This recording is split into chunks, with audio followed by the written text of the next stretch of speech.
Бізге білім беріңіз, сізге сенім артамыз.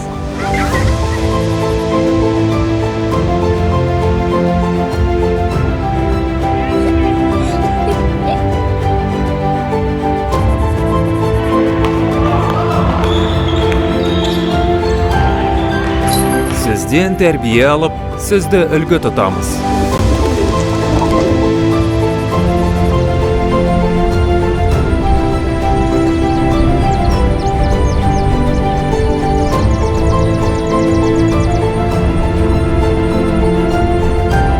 Біз үшін өте маңызды бала жан ұққанымыз.